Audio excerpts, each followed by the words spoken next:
want to talk about a topic um, that can help everyone. How do we reach bliss? We must release the suffering. A friend told me that recently, and it wasn't that I didn't know that. Like, we don't know we're supposed to eat fruits and vegetables all the time. To get healthy, we want the magic pill. We want the magic pill, and there isn't one. The only way out is through, and that's what we're going to talk about today. How to do it. There's so many people suffering in the world. I have been there. Occasionally I get brought back to that place, these lower vibrations. The definition of suffering is it's the opposite of happiness. And when you break it down, sub meaning below, and fair is to bear, or to put up with, to deal with, and bear, pressing down. Not a good place to be. So that's what I want to talk about today, is suffering and how do we overcome that. In my twin flame relationship, or connection, after the bubble phase, and if you don't know what I'm talking about, it's okay. This video will still apply to you, but it threw me into a very dark place where I had to go within. The only way out, like I said, is through. And I just wanted to fill that hole so badly with him. And what I needed to fill it with was myself. So as a do-it girl who's no longer active, unfortunately, she was very helpful to me. She said, "You are the one you've been seeking." And it's true. So if you're grasping out and like really missing your twin and really just feeling terrible because you want something else, a person, a better job, whatever it is that's causing your suffering, unattachment is the key. So I made a list of negative emotions and why suffering exists. So it is when we want something, right? A selfish craving, personal desire, and that attachment. So negative emotions, and this is just all coming from my own personal experience. Insecurity.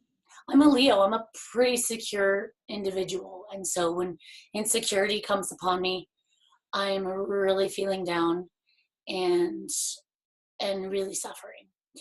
So why have I felt insecure? I mean, these are the things you just need to take time every day to figure these out. Now, these are going to be a list of my personal emotions, negative emotions that have caused my suffering.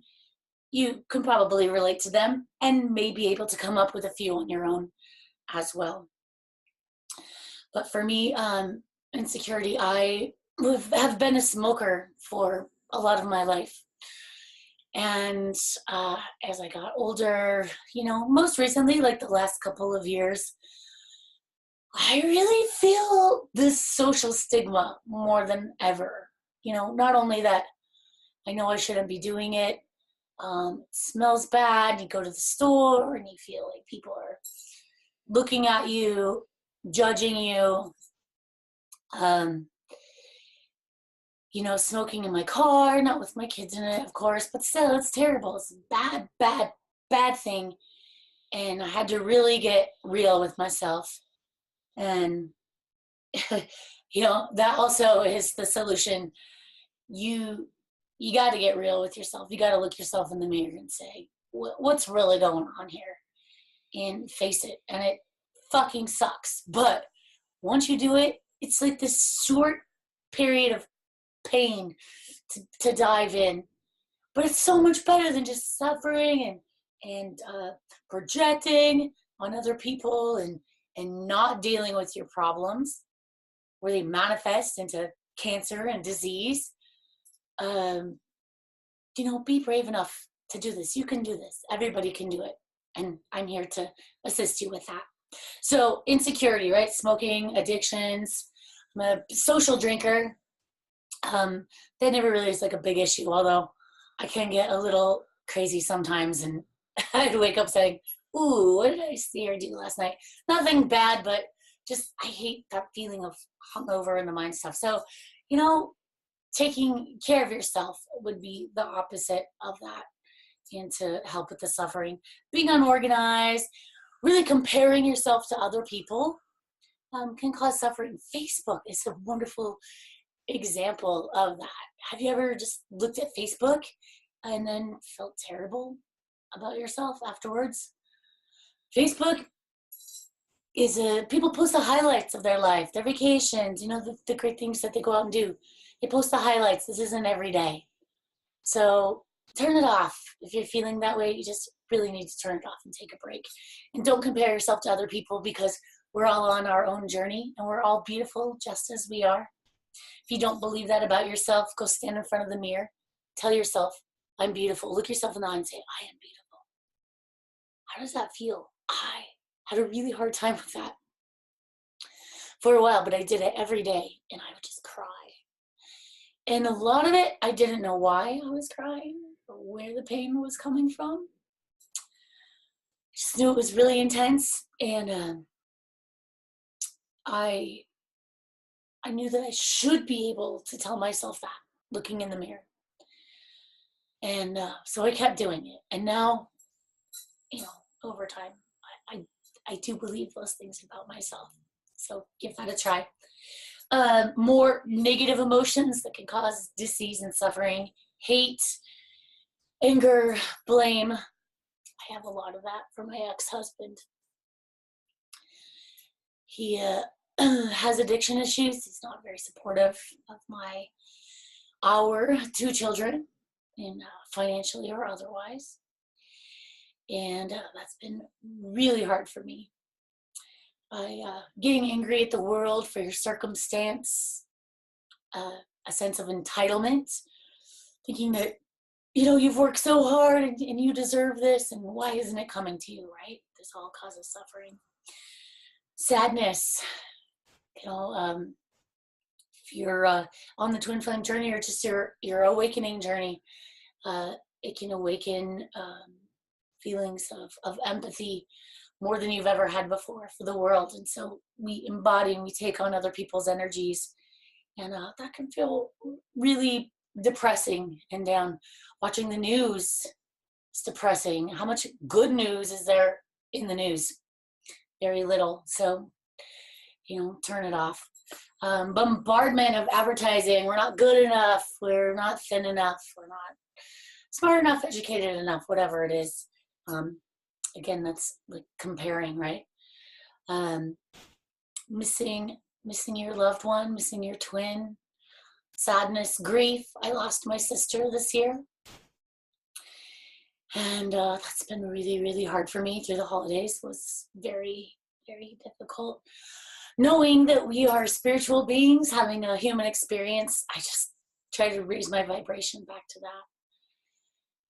I know that you know, she wasn't well. She was sick, and she is in a better place, and I do communicate with her in the spirit realms. I can hear her laugh, or her touch, or her energy in meditation, or just sometimes randomly throughout the day, or when really good things happen to me.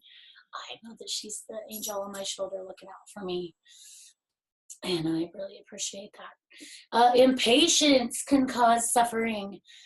You know, wanting it now, wanting what you want, and wanting something for nothing.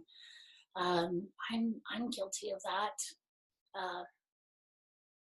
Lack of money, lack of good friendships, intimacy, a partner, companion. You know, you really need to be happy and to love yourself and be free of suffering, free of attachment, to love in a healthy way. Love, trust, respect. Those are the three pillars of a healthy, loving relationship. And without those things, then then it's really not that healthy. So those are just some examples of my personal sufferings. And so, you know, really identifying what those are for yourself, make a list, write it down, is really the first step. So how do we turn that car around? I read a long time ago, the best revenge is living well. And I truly believe that when we're sad or we're grieving, going through hard times, you know, a lot of people will turn to alcohol. But in the morning, that doesn't feel so good. We usually feel worse, right? So the best revenge is living well. The 7 doctors, getting lots of sleep, water, nourishing ourselves, really just taking care of this vessel and loving this vessel, loving ourselves, making steps to love ourselves. Because if we don't love ourselves, then who is going to, right? We can only love as deeply as we feel love within ourselves. It's true. Because when we love another, the reflection we see in their eyes, it isn't necessarily their love for us, it's our love reflected back to us. So another way that I've been able personally to overcome a lot of the suffering is, well, through meditation, taking time for oneself. That is the space that you do the work. And that can look a lot of different ways. That could be exercise, running, hiking, but really time alone, time spent alone, reflecting on our lives and really getting real with ourselves. Compassion, having compassion in my world, for my ex-husband, compassion for where he's at. And, you know, I always think to myself, when I really am mad at somebody or I have those negative feelings towards them, would I trade places with that person? No, the answer is always no. And so that brings me to that place of compassion. Would I trade places with them for $1 million is actually what I think in my head. The answer is always no. So in sending love and compassion, and also love and compassion for yourself, for just that life can be hard. So recognizing those rocks in the river, those boulders in the way, in the river of your life, and finding a way to navigate around them, because you certainly can't go through it, right? So compassion and forgiveness. We were all given free will, so it is a choice to suffer. It is a choice. You can choose to not. And negativity attracts more of the same, right? The law of attraction. And positivity attracts more of the same. So, right, the good wolf, the bad wolf, which one will reign? The one you feed, right? So this law of attraction, I'm really excited because my best friend from high school, early high school, we met as freshmen. Her and I kind of have gone on our spiritual awakening journey in tandem, but differently. So she is really called to share the law of attraction, and she every morning we're so blessed with her beautiful memes and wonderful spirit, and you know, she's like our cheerleader to stay positive and to attract that which we desire in our life. So I'm going to do a podcast, a video with her. Her name is Amy, and that's going to be a really fun one, and that's going to be coming up really soon. And so the biggest thing I think for me, and this refers to my twin connection, because as you guys know, that is like the hardest thing to let go. right? It's when you do decide to let go and realize that this journey is not about this 3D connection with this person. But it's so strong, right? It pushes you into yourself. Let it push you into yourself. This quote right here.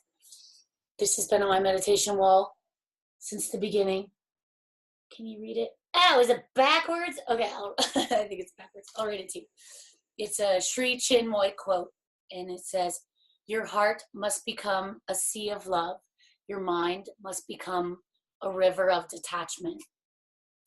So detaching from expectation is a really big one. Now, for me on this journey, I've had to release some friendships, some long time friendships that, they had expectations of me and they had no idea what I was going through, as we have no idea what other people are going through, right? So just be kind and don't have expectations on other people. And if other people have expectations on you and it feels burdensome, you just gotta set those relationships down. It doesn't mean they won't come back around again, as one of mine have. My dear friend has come back around into my life. I'm really grateful for that. You just gotta stay in the river and the flow of your own existence. And don't worry what happens right here in the outside world. If it's meant for you, it'll be with you.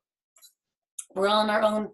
I always envision it like we're in our own little boats floating down the river. Look around. Who's in your boat? Who's in your boat? Who's loving you? Who's supporting you? Who's left your boat? Let them go.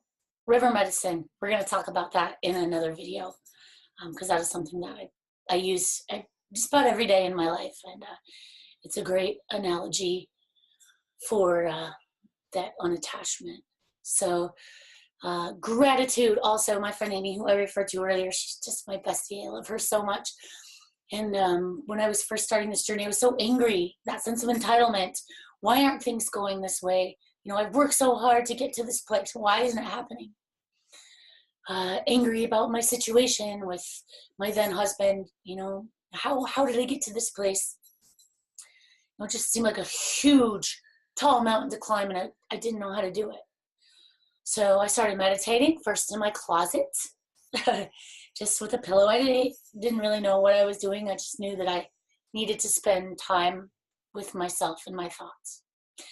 And what really got to me is while I would sit there, I'd go in and close the door in the dark.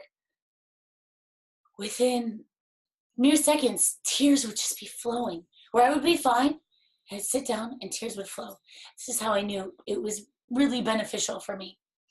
And I started in my closet because it felt like a cocoon, like a safe space where I could be held. And my kids would come in my room, "Mom, where are you?" And they never looked in my closet. They didn't know where I was, so I could actually have some time to myself. I would set some time, 5 minutes, 10 minutes on my timer on my phone and put it on Do Not Disturb. And I did that for a long time. And then eventually I came out of the closet and I built an altar and put things that I love in it. And anyway, it's just grown. All these pictures that I put on the wall. I've pretty much been here since the beginning. I've changed out a few, but they remind me of my journey that I've been on. So really, it's just a journey, one foot in front of the other. So gratitude is what my friend Amy taught me. I came across this really beautiful video. I am going to post the link to the bottom because I watched this video night and day, probably three times a day. It's by a band called Nahko and Medicine for the People. Hopefully you've heard of them. If not, check them out. The video is Aloha Akua, translated to God is Love. It's where I learned about Kuleana, which is also a huge part of my mission. Walking that path back to personal responsibility, and then teaching that personal responsibility, unconditional love for the self, getting real with oneself. When you sit down and you get real, you can't fool yourself. You can try, but it doesn't work. Get real. Stare at yourself in a mirror. Look yourself in the eye and get real, because it's the only way. The only way out is through. And you can do it. If I can do it, if I can get out of this place where you could have taken anything from me second by second, I was in the biggest spiritual pain, soul pain ever. Now mine was from a twin catalyst that uh, pushed me into this place, and I'm really so grateful for that. But we don't need a twin to do that for ourselves, and that's what's really cool about this time and place that we are right now in the world, is that you know, the twin flames are just these pillars, these beacons, and we're here to just kind of assist everybody so we can hit the tipping point, right? Like dominoes, just set up these dominoes, and then here we are, just sharing the love and the light, spreading it out there, and we can all share it with each other because it grows exponentially. Light is more powerful than dark, so no matter where you are, you can get through this. Get real with yourself. It's the first step. Find gratitude. Watch this video that I've posted below. It can really help you. I think it really helped me. So to trust your path, trust God. When I say God, God means a lot of different things.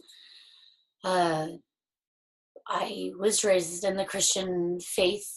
My great-grandfather started a Foursquare Gospel Church. I used to go when I was a kid. It was really creepy. Some of the people, I don't know, I didn't really like the energy, but I was baptized at the age of 7, right after my grandfather had passed. And when I went under the water, I was blasted with white light. And so I've always known that there is truth to an outer existence. And since this twin journey, I've definitely been introduced to the spirit realm and God, and both light and dark energies. And I almost feel like I just have had to learn the hard way, and that's also why I wanted to talk about this today. Oh, big bird. And share my experience, because when I was just starting on this journey in late 2012, there was not a lot of places to turn for help or people that understood. I drove my friends crazy talking about it, because they just couldn't understand as much as they wanted to. And I've ended up feeling crazy for most of those 5 years until we hashtagged I am a twin flame.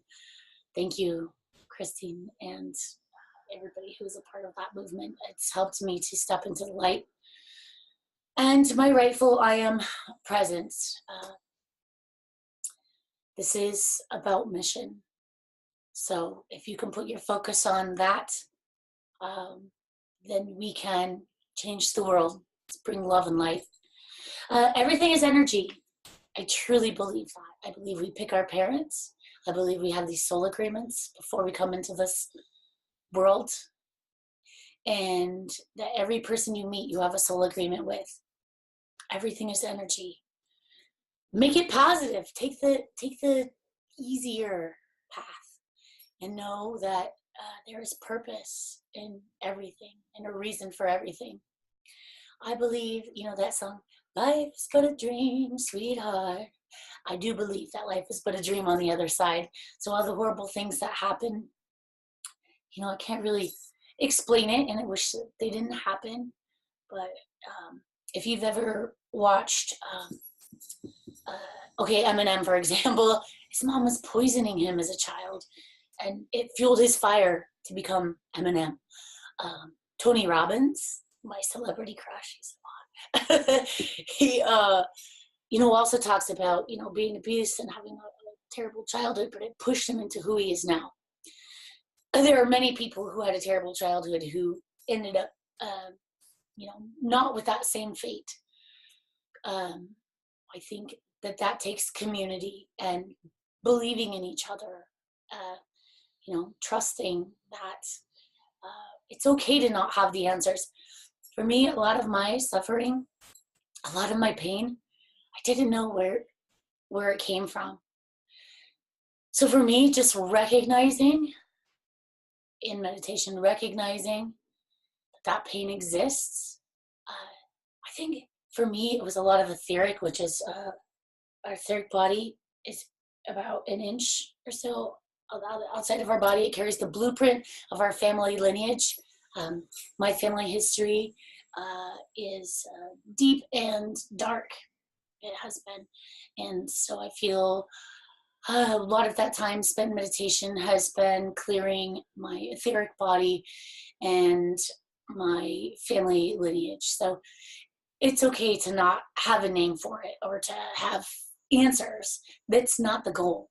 The goal is to recognize and to clear it. Now, if you notice some dysfunction in your life, just codependency, right? Take that for example. So then you trace that all the way back to where you first started having that dysfunction. And generally a lot of things that you'll trace will go back into childhood. And to really look at the traumas and forgive yourself, forgive those that trespassed against you. To just be really gentle with yourself. I had been told, you really need to see somebody because I felt so crazy. And I never did take that advice. I don't think that's a bad thing. If you feel called to get a counselor or a therapist, go ahead and do that. No shame at all. Go do that. So to just kind of recap what we talked about, suffering is dis-ease. If left alone, it can manifest in physical ailments. So here's an example. My example with my husband, we were together 12 years and things were not good after the first 5 years of our marriage. I developed serious lower back pain, herniated discs, and sciatica, very painful daily sciatica for 5 years. I had this. I couldn't walk up the stairs carrying laundry. I had to sit down to put my pants on. It was terrible. I was like an old woman. And Louise Hay has a book called Heal Your Body. Or is that what it's called? Heal Your Body, Heal Your Life. Or Heal Your Life, Heal Your Body.